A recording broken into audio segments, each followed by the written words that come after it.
Hello everyone, welcome to online study point. तो आज हम लोग बात करेंगे मोस्ट इंपॉर्टेंट जनरल साइंस के टॉप 25 क्वेश्चंस के बारे में, और जिसकी ये प्रैक्टिस सेट ली जा रही है। तो प्रैक्टिस सेट 35, इसके पहले की 34 प्रैक्टिस सेट आपको साइंस की प्लेलिस्ट में मिल जाएगी।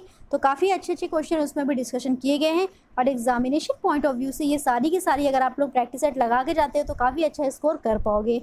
ये वीडियो उन सभी एग्जामिनेशन के लिए इंपॉर्टेंट है जहाँ पे भी जनरल साइंस के क्वेश्चन पूछे जाते हैं। तो वीडियो को लास्ट तक देखा करिए और कमेंट करके अपना स्कोर बताया करिए। साथ ही साथ आपको एक लास्ट में क्वेश्चन प्रोवाइड किया जाता है, उसके भी आंसर आपको कमेंट सेक्शन में देने होते हैं। जब अभी तक चैनल को सब्सक्राइब नहीं किया है, चैनल को सब्सक्राइब करके बेल आइकन को दबाइए, जिससे कि वीडियो की नोटिफिकेशन आपको सबसे पहले मिल जाए। और पीडीएफ के लिए आप टेलीग्राम चैनल को ज्वाइन कर सकते हो, जिसके लिंक नीचे डिस्क्रिप्शन बॉक्स में दी गई है। वीडियो पसंद आता है तो वीडियो को लाइक करिए और ज़्यादा से ज़्यादा शेयर करके अपना सपोर्ट शो करिए। और साथ ही साथ ऑनलाइन स्टडी पॉइंट के एंड्रॉइड ऐप से भी अब आपको वीडियो की पीडीएफ अवेलेबल हो जाएगी। तो जिसने भी अभी तक इसको इंस्टॉल नहीं किया है, जल्दी से इंस्टॉल करिए और जाकर के वहाँ पे अपना क्विज दीजिए। साथ ही साथ अपनी रैंकिंग देखिए कि आप कितना स्कोर कर पा रहे हो, ये भी आपको पता चल जाएगा वहाँ से। ठीक है, चलिए स्टार्ट करते हैं। देखिए फर्स्ट क्वेश्चन आपकी स्क्रीन पे है, पपीते का पीला रंग किसकी मौजूदगी के कारण होता है। चार ऑप्शन आपको दिए गए हैं, इसमें से पूछा जा रहा है कि जो पपीते में पीला कलर होता है वो किसकी मौजूदगी के कारण होता है। तो इसका आंसर करेक्ट है ऑप्शन डी, यानी कि कैरिका जेंथिन की वजह से पपीता में पीला रंग पाया जाता है। दूध में जो हल्का पीलापन होता है वो किसकी वजह से होता है, तो वो कैरोटीन की वजह से होता है। पौधों की पत्तियों में हरा रंग पाया जाता है, वो क्लोरोफिल की वजह से होता है। ठीक है, तो इतना क्लियर। आइए चलते हैं नेक्स्ट क्वेश्चन। देखिए क्या है, प्रकाश छोटे छोटे कणों से मिलकर के बना है जिसे कहते हैं।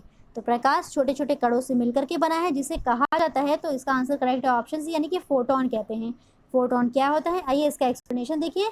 तो photon is the smallest discrete amount or quantum of electromagnetic radiation. It is a basis of all unit of light. ठीक है, और इसकी जो स्पीड होती है वो प्रकाश की स्पीड के बराबर, यानी कि स्पीड ऑफ लाइट की अप्रॉक्सीमेटली बराबर ही होती है। अब फोटोन को हम लोग पैकेट ऑफ लाइट्स या फिर बंडल ऑफ लाइट्स के नाम से भी जानते हैं। क्लियर हुआ। आइए चलते हैं नेक्स्ट क्वेश्चन। देखिए क्या है, मिर्च का तीखापन किसके कारण होता है। तो चार ऑप्शन आपको दिए गए हैं, इनमें से पूछा जा रहा है कि मिर्च में जो तीखापन होता है वो किसके कारण होता है। तो आपका आंसर करेक्ट है ऑप्शन बी, यानी कि कैप्साइसिन की उपस्थिति में मिर्च में तीखापन होता है। क्लियर। आइए चलते हैं नेक्स्ट क्वेश्चन। देखिए, किसकी कुसंक्रिया के कारण मानव शरीर में मिक्सिडिमा होता है। किसकी कुसंक्रिया के कारण मानव शरीर में मिक्सिडिमा होता है। तो आपका आंसर करेक्ट है ऑप्शन डी, यानी कि अवटू की कुसंक्रिया की वजह से मानव शरीर में मिक्सिडिमा होता है। ओके, आइए चलते हैं नेक्स्ट क्वेश्चन। काफ़ी इंपॉर्टेंट क्वेश्चन है, इसको पढ़िए। निम्नलिखित में से किसे जैविक खाद के रूप में प्रयुक्त किया जाता है। तो आपका आंसर करेक्ट है ऑप्शन बी, यानी कि एजोला को जैविक खाद के रूप में प्रयुक्त किया जाता है। एजोला का डायग्राम देखिए, इस तरह से होती है। और आइए इसका एक्सप्लेनेशन देखिए। एजोला एक तैरती हुई फर्न है जो कि शैवालों से मिलती जुलती है। सामान्यतः एजोला धान की खेत या फिर उथले पानी में उगाई जाती है, और यह काफ़ी तेजी से बढ़ती है। और यह एक क्या है, तो जैविक उर्वरक का स्रोत होता है। ठीक है, आइए चलते हैं नेक्स्ट क्वेश्चन। देखिए, गैसों की खोज किसने की थी। तो गैसों की खोज किसने की थी, आपका आंसर करेक्ट है ऑप्शन बी, यानी कि रैमसे ने गैसों की खोज की थी। आइए इसका एक्सप्लेनेशन देखिए। 98 में रैमसे ने क्या किया है, तो रैमसे ने डिस्कवर किया है 3 मोर एलिमेंट्स। कौन कौन से, नियॉन, क्रिप्टॉन एंड ज़ेनॉन की खोज की है। ठीक है, और रैमसे को नोबेल प्राइज भी मिल चुका है केमिस्ट्री में, नोबेल गैसेस के लिए। यहाँ तक क्लियर। आइए चलते हैं नेक्स्ट क्वेश्चन। देखिए, डबल रोटी के निर्माण में किस कवक का प्रयोग किया जाता है। चार ऑप्शन आपको दिए गए हैं और पूछा जा रहा है कि डबल रोटी का जो निर्माण होता है वो किस कवक का उपयोग करके होता है। तो इसका आंसर करेक्ट है ऑप्शन सी, यानी कि सैक्रोमाइसिस का इस्तेमाल किया जाता है डबल रोटी के निर्माण में। अब इसका एक्सप्लेनेशन देखिए, सैक्रोमाइसिस क्या है। तो सैक्रोमाइसिस जो होती है वो ईस्ट की ही एक जाति होती है, यानी कि उसी की स्पीसीज है। क्लियर हुआ। इसका इस्तेमाल करते हैं वाइन मेकिंग में, बेकिंग में, ये सब में इसका इस्तेमाल किया जाता है। आइए चलते हैं नेक्स्ट क्वेश्चन। देखिए, रेड डेटा बुक में किसका विवरण दिया जाता है। तो रेड डेटा बुक सबने सुना होगा, इसमें किसका विवरण दिया जाता है। तो इसका आंसर करेक्ट है ऑप्शन डी, यानी कि संकटापन्न पादप और जीव जंतुओं का विवरण कहाँ दिया जाता है, तो ये दिया जाता है रेड डेटा बुक में। क्लियर।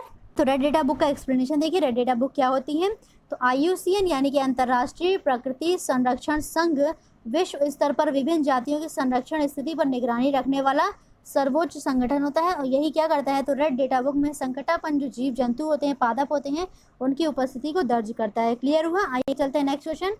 फेरोमोन समानता उत्पन्न किया जाता है। तो इसका आंसर करेक्ट है ऑप्शन बी, यानी कि फेरोमोन्स जो है वो कीटों के द्वारा उत्पन्न किया जाता है।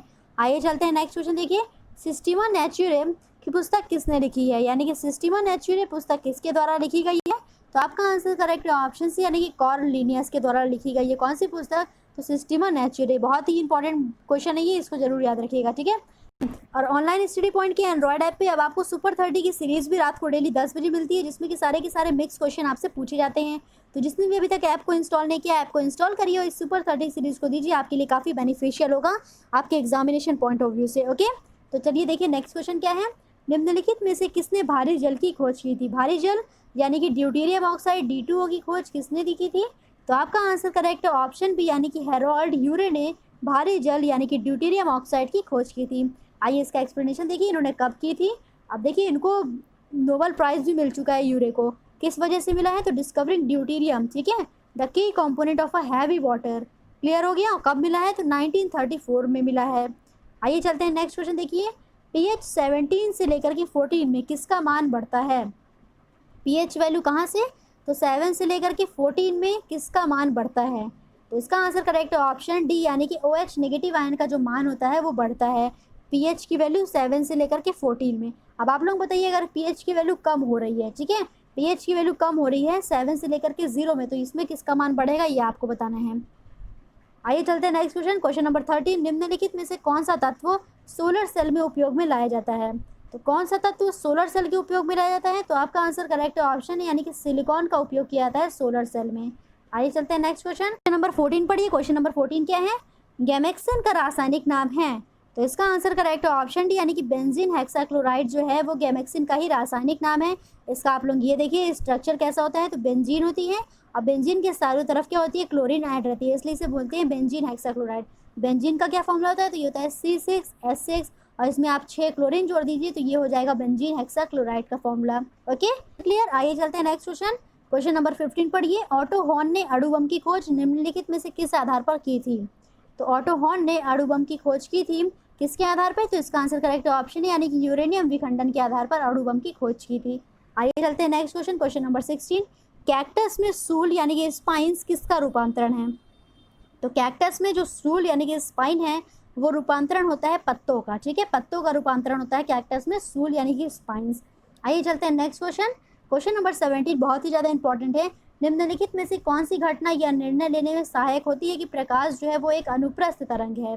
प्रकाश अनुप्रस्थ तरंग है या कौन निर्णय लेने में सहायक होती है, कौन सी घटना? तो आपका आंसर करेक्ट है ऑप्शन नंबर सी यानी कि ध्रुवीकरण, ठीक है, पोलराइजेशन जो होता है, पोलराइजेशन की वजह से यह निर्णय लेने में सहायक मिलती है कि प्रकाश जो है वो अनुप्रस्थ तरंग होती है। आइए देखिए क्या होता है ध्रुवीकरण। ध्रुवण अनुप्रस्थ तरंगों का गुण होता है जो उनके दोलनों की दिशा से संबंधित है, दोलनों की दिशा से संबंधित है यानी कि वो अनुप्रस्थ गुण को प्रदर्शित करता है किसकी वजह से? तो ध्रुवण की वजह से। ध्रुवित तरंग में किसी सीमित रूप में ही दोलन होते हैं जबकि अध्रुवित तरंग में दिशाओं में समान रूप से दोलन होता है। अभी आपने डायग्राम में देखा था कि जो पोलराइज्ड रे है, पोलराइज्ड लाइट है, देखिए उसमें किसी समान दिशा में ही ध्रुवण हो रहा है, यानी कि ये बताती है कि प्रकाश कैसी तरंग है? अनुप्रस्थ तरंग है। अनुप्रस्थ तरंग भी ऐसे ही गति करती है, ठीक है। आइए चलते हैं नेक्स्ट क्वेश्चन देखिए। जीका वायरस मानव शरीर के किस भाग को प्रभावित करता है यानी कि ग्रसित करता है? तो आपका आंसर करेक्ट होगा ऑप्शन डी यानी कि दिमाग को ग्रसित करता है क्या? Zika virus. इसमें क्या होता है आइए इसका एक्सप्लेनेशन समझाते हैं आपको। तो देखिए जीका जो होता है वो विषाणु द्वारा होने वाला एक रोग होता है जो मच्छर के काटने से फैलता है। ज़्यादातर मामलों में इसमें कोई लक्षण नहीं होते हैं और कुछ मामलों में क्या होता है जीका के कारण लकवा हो सकता है। गर्भवती महिलाओं में यह जन्म के समय होने वाली समस्याओं का कारण बन सकता है, ठीक है। तो क्या होता है? दिमाग में होता है ये जीका वायरस। आइए चलते हैं नेक्स्ट क्वेश्चन। निम्नलिखित में से किस विस्फोटक का नाम नोबल तेल है? तो आपका आंसर करेक्ट ऑप्शन है यानी कि ट्राइनाइट्रोग्लिसरीन। ट्राइनाइट्रो जो ग्लिसरीन होती है उस विस्फोटक का नाम क्या होता है? तो नोबल तेल होता है। आइए देखिए नेक्स्ट क्वेश्चन। जीका वायरस किसके द्वारा मनुष्य में संचरित होता है? तो अभी हमने आपको बताया, तो इसका आंसर करेक्ट ऑप्शन भी यानी कि मच्छरों के द्वारा मनुष्यों में संचरित होता है। और इससे किस भाग ग्रसित होता है? कौन सा भाग? तो इससे होता है दिमाग ग्रसित, ठीक है। तो माइंड पे इससे फर्क पड़ता है, वो ग्रसित हो जाता है। आइए देखिए नेक्स्ट क्वेश्चन क्या है। पावो क्रिस्टेशियस किसका वैज्ञानिक नाम है? तो इसका आंसर करेक्ट ऑप्शन भी यानी कि पावो जो क्रिस्टेशियस होता है वो मोर का वैज्ञानिक नाम होता है। आइए चलते हैं question number 22। Methyl isocyanate gas जिसके कारण दिसंबर 1983 में भोपाल में आपदा हुई थी यूनियन कार्बाइड फैक्ट्री में किसके उत्पादन के लिए प्रयुक्त होती थी? अब देखिए कल तो हमने आपसे एकदम सिंपल क्वेश्चन पूछ लिया था कि भोपाल आपदा किस गैस के कारण हुई थी, तो आपका आंसर था करेक्ट मेथिल आइसोसाइनेट गैस के कारण। अब आप लोग बताइए कि जो मेथिल आइसोसाइनेट गैस थी वो यूनियन कार्बाइड फैक्ट्री में किसके उत्पादन के लिए प्रयुक्त होती थी? तो आपका आंसर करेक्ट होगा ऑप्शन डी यानी कि पीड़कनाशी पेस्टिसाइड के लिए प्रयुक्त होती थी। कौन सी गैस? तो मेथिल आइसोसाइनेट गैस। आइए चलते हैं नेक्स्ट क्वेश्चन पढ़िए क्या है, द्रव्यमान संख्या किसका योग है।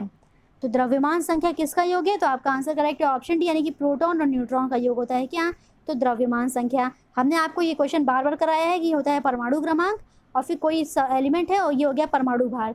तो आपको निकालना होगा न्यूट्रॉन की संख्या, कैसे निकालोगे, परमाणु भार में से परमाणु क्रमांक को माइनस करके। आपसे क्वेश्चन पूछा जा रहा है कि द्रव्यमान संख्या किसका योग है, तो आपका आंसर हो जाएगा प्रोटॉन और न्यूट्रॉन का योग होता है। आइए चलते हैं नेक्स्ट क्वेश्चन देखिए, क्वेश्चन नंबर 24 को पढ़िए। क्वेश्चन नंबर 24 क्या है, ह्यूमरस हड्डी कहाँ पे पाई जाती है। तो 4 ऑप्शन आपको दिए गए हैं, जांघ, पिंडली, ऊपरी भुजा या फिर अग्र भुजा।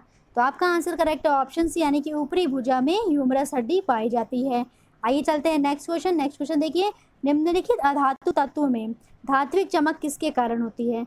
तो अधातु यानी कि नॉन मेटल में जो मेटल की जैसे चमक होगी वो किसकी वजह से होगी, तो आपका आंसर हो जाएगा ऑप्शन बी, आयोडीन की वजह से होती है। ठीक है, किसकी वजह से, तो आयोडीन की वजह से होती है। ओके, यहाँ तक एकदम अच्छे से क्लियर। अब देखिए कल का क्वेश्चन नंबर 12 जो आपसे पूछा गया था कि गोली लगने से मनुष्य के शरीर में जहर फैल जाता है, वह किसके कारण से होता है। तो आपका आंसर आर्सेनिक नहीं, सीसा करेक्ट होगा। क्या करेक्ट होगा, सीसा यानी कि लेड करेक्ट होगा। ठीक है, उसको आप लोग करेक्ट कर लीजिएगा।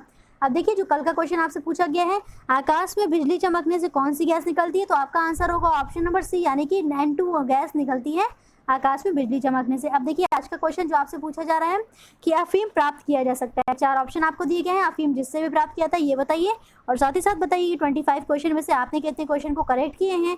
वीडियो आपको कैसा लगा कमेंट करके रिव्यू जरूर बताइएगा। ठीक है, और अगर वीडियो पसंद आया तो वीडियो को लाइक करिए और ज़्यादा से ज़्यादा शेयर करके अपना सपोर्ट शो करिए। Thank you so much.